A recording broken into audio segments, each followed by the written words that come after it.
والے میں کمی آ گئی. ایک مریضوں کو ہائی پاور کا انجیکشن دیے تو اٹھ نہیں جاتا. یہ ہائی پاور کے انجیکشن کی انزلٹی ہے. اس لیے آپ کو ہم سب کو غوث پاک کی نظر نیاز کرتے ہیں کیجیے. انکار نہیں ہے, کیونکہ اس سے انکار بھی کرے گا تو نہیں بھی کر رہے تو کرنے سے تو نہیں کرنے سے تو بہتر ہے.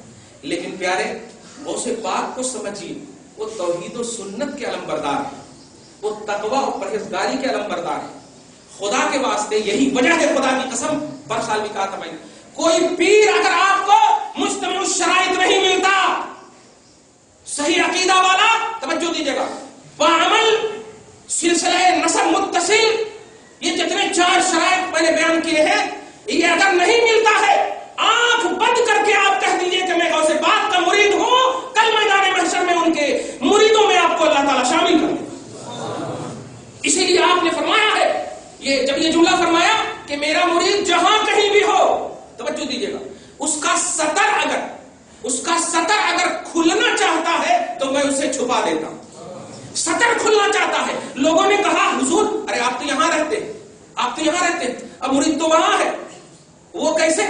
آپ کے ہاتھ میں تو بیعت بھی نہیں لیا. جب آپ دیا, ارے ان کے اندر آنے کی طاقت نہیں, میرے اندر تو طاقت ہے جانے کی, میرے اندر تو طاقت ہے جانے کی. مجھے میرے رب نے عطا کیا ہے, مجھے میرے رب نے عطا کیا ہے. اس لیے پیارے توحید و سنت کے ماننے والوں فرزندوں, دھیان رکھو, کوئی اگر الٹا پلٹا پیر سے وابستہ ہو گئے ہو تو خدا کی قسم اس بیعت کو ختم کرو. صدق دل سے غوث پاک کے مرید سچے ہو جاؤ. تقوی, پرہیزگاری, توحید و سنت کے حوالے سے اگر کوئی صحیح پیر نہیں ملا ہے, یہ بریانی کھلانے والے, یہ الٹے پلٹے کام کروانے والے, ارے میں ہوں نا تمہاری نماز پڑھ لیتا ہوں, ارے دل کی نماز پڑھنا ہے, میں ہوں نا, ارے تم بریانی نہیں لائے, تم یہ نہیں, ایسے اگر پیرا ہے تو ایسے پیروں کو پیروں کے تلے رون ڈالو. سب سے اچھا پیر پیرانے پیر غوث العظم دستگیر ہے, سب سے اچھا پیر. اس لیے سنو, اگر ان کے مظہر پر, ان کے آئینے میں اگر ہے, الحمدللہ, اور ہے, تب تو دنیا کا ہے. آپ ان سے وابستہ ہو, اور صحیح طور پر پیر کو مان لینے کا مطلب یا مرید بن جانے کا مطلب ہرگز یہ نہیں ہے کہ اب تو میں بن گیا, اب انہوں جو بھی کرتے, ایسا نہیں ہوتا. صحابہ کرام کو جنت کی بشارت کے باوجود کبھی تکبیر تحریمہ نہیں چلا. جنت کی بشارت کے باوجود. اب آپ بتائیے, آپ کو جنت کی بشارت ملی, جنت کی بشارت ملتی تو دعا دیتا. لیکن خدا کی قسم عمر فاروق کا زمانہ دیکھیے, مصطفیٰ نے اپنے زمانے میں ان کو بشارت دے دی, لیکن جب ان کا ظاہری زمانہ آتا 200 برس کے بعد تو اتنا روتے تھے کہ کنکڑی اٹھاتے تھے اور کہتے تھے, اے کنکڑی تو عمر سے بہتر ہے, تو عمر سے بہتر ہے. پیچھے والے کہتے تھے کیوں حضور؟ وجہ یہ ہے کہ اس سے کوئی حساب نہیں لیا جائے گا اور عمر سے حساب لیتا. کیا عمر؟ ارے تجھے تو رسول نے کہا عمر فی الجنہ, تجھے تو رب نے کہا رضی اللہ عنہم ورضوا عنہ. میں اللہ کہہ رہا کہ اے عمر میں تجھ سے راضی ہوں, اور نبی کہہ رہے تو جنتی ہے.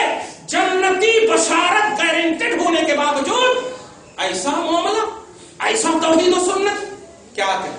اور آپ کو ہم کو تو پتا نہیں, اگر جھوپڑی بھی جنت مل جاتی نا, اس کی بشارت بھی مل جاتی تو آپ کیا کرتے, ہم سمجھ رہے ہیں. اس لیے آپ کو ہم کو اس بات کا عہد کرنا ہے کہ آپ 11ویں مناتے ہیں, منائیے, لیکن اس کا جو تصور ہے, اس کے جو اثرات ہیں, اس کے جو نتائج ہیں, وہ پورے سال تک اس طرح سے رونما ہو کہ آپ بھی خود توحید کے لمبردار بنے رہیں, آپ بھی رسالت پر کاربند رہیں, گھر میں بھی واقعتاً برکتیں ہو. اور یاد رکھیے, اگر نہ ہو تو کسی یہ نیمو کاٹنے والوں کے پاس مت جاؤ, اپنے اندر کمی تلاشو, اپنے اندر کمی تلاشو اور سمجھو کہ ہمارے اندر کوئی کرپٹ ہے, اس لیے فیض رک گیا, اس لیے کہ عطا کرنے والا رب ہے. اور یہ حضرات وہ بانٹنے والے, وہ بانٹیں گے اسی وقت جب آل نال صحیح ہوا, فجر کی نماز نہیں پڑھیں گے, ارے گھر میں بہت تکلیف ہے, پریشانی ہے, ہاں, اور آ کر کے پیر صاحب سے مسافہ کریں گے, ارے ملنے کے بعد بھی تو برکت نہیں ملتی. کچھ ملتا, کچھ نہیں ملتا, کہاں سے ملتا, کرنا پڑتا. دنیا کا کوئی فرد ابو بکر کے برابر نہیں ہو سکتا.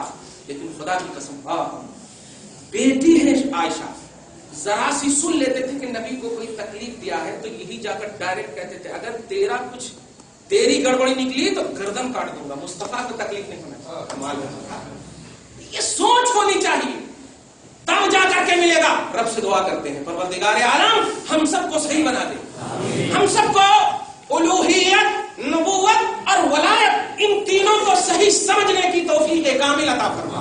اور فیضان مولا اگر تو نے موقوف کر دیا، ہم عہد کرتے ہیں توفیق دینے والا تو ہی۔ ارے میرے دل کو کیسے نہیں تو پھیر سکتا ہے، مصرف القلوب تو ہی، واسطہ تیرے نبی کا، آل نبی کا، غوث الورا کا، پروردگار عالم ہم سب کے دلوں کو توحید و سنت کی طرف پھیر دے مولا، گھر بار میں برکتیں عطا فرما مولا، سمجھنے کی توفیق کامل عطا فرما مولا، سلطان الانبیاء اور سلطان الاولیاء کے وسیلے سے ہم سب کو ایک نیک بنا دے مولا، آمین بجاہ سید المرسلین۔